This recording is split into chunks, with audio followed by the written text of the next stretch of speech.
രണ്ട്, ദൈവം നീതിമാനാണ്. ദൈവത്തിന്റെ നീതി കൊണ്ട് എന്നെ പൊതിഞ്ഞതുകൊണ്ടാ ഞാൻ രക്ഷപ്പെട്ടത്. മനസ്സിലാക്കണം. അതിന്റെ പേരാണ് നീതീകരണം. എന്ന് പറഞ്ഞാൽ എനിക്ക് ശിക്ഷ മാത്രം ഞാൻ യോഗ്യതയുള്ളവനായിരുന്നപ്പോ ദൈവം എന്ത് ചെയ്തു? തന്റെ പുത്രന്റെ നീതി കൊണ്ട് എന്നെ പൊതിഞ്ഞു. സുവിശേഷത്തിൽ ദൈവത്തിന്റെ നീതി വെളിപ്പെട്ടു വന്നിരിക്കും. അതിന് ഇംഗ്ലീഷിൽ തിയോളജിക്കൽ ലാംഗ്വേജ് പറയുന്നത് ഇംപ്യൂട്ടഡ് റൈച്ചസ്നെസ് എന്ന് പറയും. എന്നാൽ ദൈവത്തിന്റെ നീതി കൊണ്ട് എന്നെ പൊതിഞ്ഞത് കൊണ്ട് പിന്നെ ഞാൻ നീതിമാണ്. എന്റെ സ്ഥാനം ഞാൻ നീതിയുള്ളവൻ, സംശയമില്ല. പക്ഷേ അവിടെ തുടക്കം മാത്രം. പിന്നെയോ ആ നീതി പ്രായോഗിക തലത്തിലേക്ക് വരും. ആ ദൈവനീതി പ്രായോഗിക തലത്തിലേക്ക് വരുന്നതിന്റെ പേരാണ് വിശുദ്ധീകരണം. പറയുന്നത് മനസ്സിലാകുന്നുണ്ട്? സുവിശേഷത്തിൽ ദൈവത്തിന്റെ നീതി വെളിപ്പെട്ടു വരും.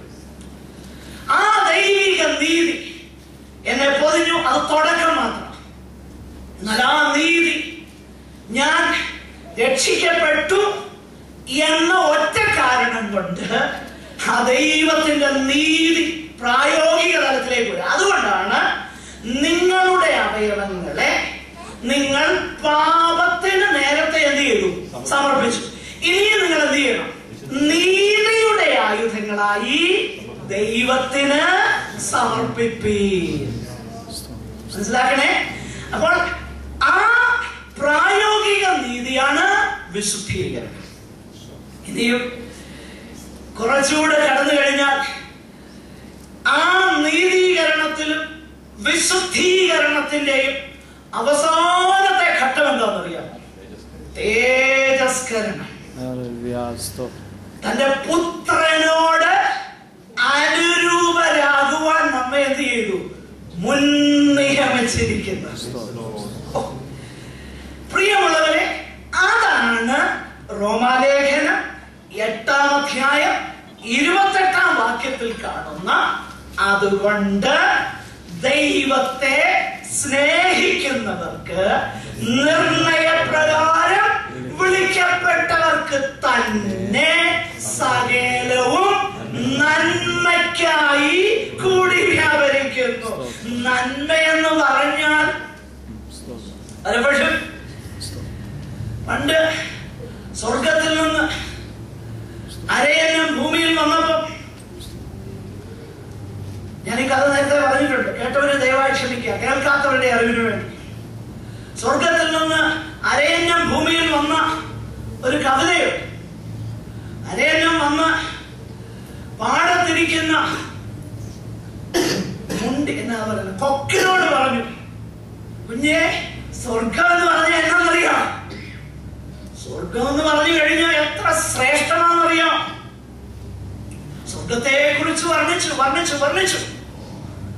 സ്വർഗത്തെ കുറിച്ച് വർണ്ണിച്ച് അരയന്നം പറഞ്ഞു, ആട്ടെ, ഞാൻ പോകാം, നീ വരുന്നോ എന്റെ കൂടെ? ഈ കൊക്കിന് തോന്നി പോയാൽ കൊള്ളാം. പക്ഷെ ഒരു സംശയം, അരയന്നം ഒരു സംശയമുണ്ട്. അതൊന്ന് ചോദിച്ചോട്ടെ. ചോദിച്ചു. പക്ഷെ അവിടെ ചെന്ന് കഴിഞ്ഞാല് ഈ കൊച്ചു മീൻ കിട്ടുമോ? ഈ വില കിട്ടുമോ? പ്രിയമുള്ളവരെ, ഇന്ന് പുൾപിറ്റിൽ കേൾക്കുന്നത് ഇതാ. നന്മ എന്ന് പറഞ്ഞ ഇത്തിമ്പടി മുഴുത്ത ഒരു വില തരുന്നതാ. ഒരു പൂഞ്ഞാൻ കിട്ടുന്നതാണ് നന്മ. നോ, നന്മ എന്ന് പറഞ്ഞാൽ അതല്ല.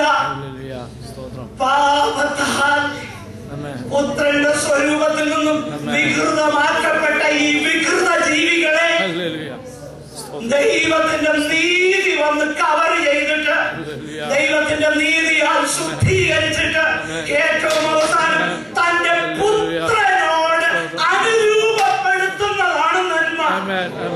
മനസ്സിലായോ? അതാണ് തേജസ്കരണം. അതിനു വേണ്ടിയിട്ടാണ് നമ്മളെ ഒരുക്കുന്നത്.